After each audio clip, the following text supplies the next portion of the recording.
RTL. Tout de suite, Laurent Gérard. Bonsoir, Laurent.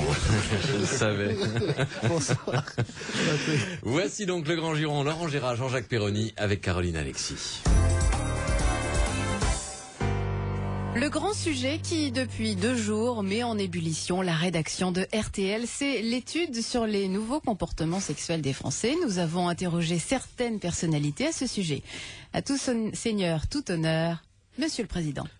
Comme je vous l'ai dit dimanche, je me retire. Et hop, 2 ou 3 allers-retours et chaude du train pendant la marche. Pendant 12 ans, j'ai eu une grande activité sexuelle. J'ai réussi à baiser tous les Français. Et tout le monde savait que j'avais pas un matos d'amateur. Car tous les ans, voyez-vous, à Brégançon, je baissais le caleçon.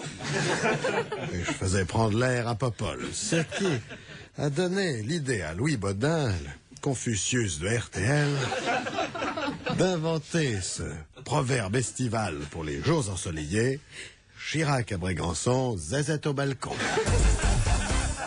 Valéry Giscard d'Estaing, vous vouliez intervenir? Oui, car j'ai toujours quelque chose à dire, surtout quand on ne me le demande pas. Vous parlez de quoi? De sexe? Oh, mais ça m'intéresse, je suis encore vert. Le vieux volcan crache encore sa lave. Pas plus tard qu'hier, je jouais de l'accordéon pour le bal annuel de l'hospice des vieux glands de Chanona.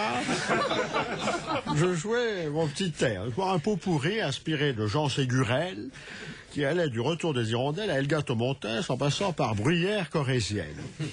J'ai vu passer, j'ai en train de jouer, j'ai vu passer l'infirmière avec les bassins. J'ai cru qu'elle était nue sous sa blouse. J'ai eu une érection. Et ben je me la suis coincée dans le soufflet. Après les présidents, passons aux anciens premiers ministres. Parlons de vos pratiques sexuelles, Jean-Pierre Raffarin. Il n'y a pas de honte à parler sexualité aux Français, même en période électorale. Moi-même, je pratique des jeux érotiques. J'ai la chance d'avoir été gâté par la nature. Alors, je me mettais sur le dos, ma femme me chevauchait, et avec ma bosse dans le dos, ça faisait culbuto. C'est elle qui faisait tout le boulot. Selon le journal Le Monde, la pénétration anale demeure une pratique minoritaire. Qu'en pensez-vous, Édouard Balladur? C'est une conversation que nous avons souvent eue avec mon ami Pierre Ménieux. En tant que catholique pratiquant, nous avons certains tabous. Pour les préliminaires, on s'arrête à la laiterie, mais on descend rarement à la cave. En ce qui concerne la sodomie, nous ne voulions pas mourir idiots. Avec Pierre, alors que nous étions en tournée électorale à Dijon, comme on ne savait pas quoi faire à l'hôtel, nous avons loué 2 cassettes vidéo dans un magasin spécialisé. Elles avaient des titres prometteurs. Épand dans le mille et Une rondelle ne fait pas le printemps. Une dame courte vêtue demandait à un plombier « Prends-moi le petit, prends-moi le petit ». On pensait qu'elle voulait confier son enfant au serviable artisan. Que nenni! La bougresse ne pensait qu'à se faire gâter l'œil de bronze. C'était dégoûtant. Avec Pierre Méhaignerie, on n'a pas pu finir notre plateau repas. On n'a pas touché à la mousse au chocolat. Dans cette étude sérieuse, on parle aussi de la taille du pénis. Nicolas Sarkozy. J'ai changé.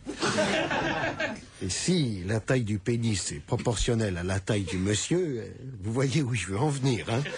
Mais comme j'ai réponse à tout, j'ai aussi une réponse à ça. C'est pas la taille qui compte.